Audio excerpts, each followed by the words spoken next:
Hi everyone. Today let's look at the lead code problem 74. Search a 2D matrix. You are given an m by n integer matrix with the following two properties. Each row is sorted in non-decreasing order. So that means this entire row, if you see, take this row, this is sorted in the ascending order. Then the another thing is the first integer. If you see here, the first integer of each row is greater than the last integer of the previous row. So that means 10, as you can see, is greater than the last element in the previous row. So what this means is, if I take a single column across rows, then this is also sorted in the ascending order. Hope this is clear. Now, let's see what the expectation is. Given a target, we should identify whether this element exists in the matrix or not, and the expected solution is order of log m into n. If you see, these 2 points are very important to actually solve this in such a small time complexity. Now let's see how to solve this problem. In a brute force approach, I can do a linear search across each column and all the rows, but in that case the solution will be order of m into n. That is pretty high compared to what is the expectation. So now what is the other options? Now if we see here, one thing is, we know that each of the row is sorted. One way we could do is do a binary search in each row. So then that means our time complexity will be order of n into log m.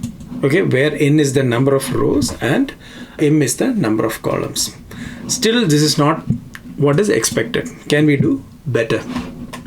That's where this second property comes in handy. Now, if you see here, this is also sorted. So rather than searching each and every row for the element, what we can do is we can first identify the row to be searched using binary search, and then on that row do a binary search. So let's see how that can be done. So if you see here, so first we'll take the middle element, just as in the case of any binary search.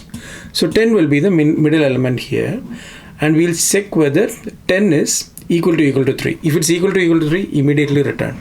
But that's not the case here. Now what will happen is this value is less than the target. So then that means it is not expected to be there in this or this row, because we know that this element is greater than the last element in the previous row. So we can completely take out the possibility of this existing in these rows. Just like our normal binary search, our high and low will be in this, will have this value. And what we will do is, we will then again find the middle element, which will be 1. And it is seen that it is less than the target element. Assume that there was another row also here, just as an example. Okay, that means this 3 can either be in this row or be in the subsequent row. So we'll store the result to contain this particular row, which is 0, and then go and search the next row if it's a valid row. So this is a possible candidate. That's what I was trying to say. But in this case, of course, this will be the row. So we'll get the row as 0. And then on this row, if we do a binary search, then you will get your solution. So to determine the row, it was log n, plus then to determine the element in one particular row, it was m. This can be reduced to order of mn. So I hope this is clear. Now let's code this up. So first let's determine the row. So we'll do a binary search on the rows. Int candidate row is, we'll just keep it, we'll track it in this particular variable. Now we are going to just do a binary search on the row. So now what will happen is, we'll determine the mid element. First we will check if the mid element is equal to target. Then we'll just return true. If not, we'll check for the other condition, that is matrix of mid 0 is greater than target. So if it is greater than target, then that means we can ignore all the rows which are on the right hand side or below. So that means high will be mid minus 1. Else the case is where mid is less than target. So there, this could be a possible candidate row. So we can just set it this way, and then we'll search the right hand side. So that is low is equal to mid plus 1. This should cover the cases to figure out the row. So if the row is still equal to minus 1, then that means we couldn't find a possible candidate row.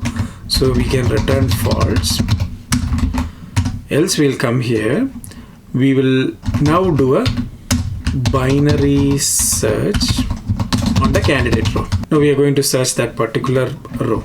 So this will be the max of column size. Let's start the binary search on the corresponding row. So we took the middle element.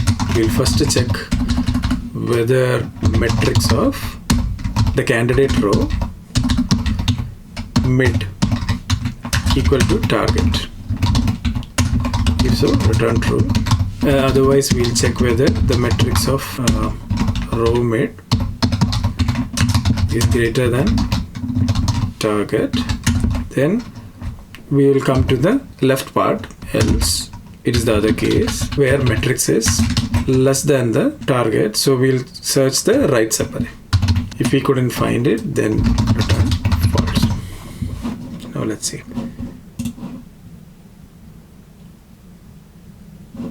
Looks good. So that also looks good. Hope this is clear. Thank you. Have a good one.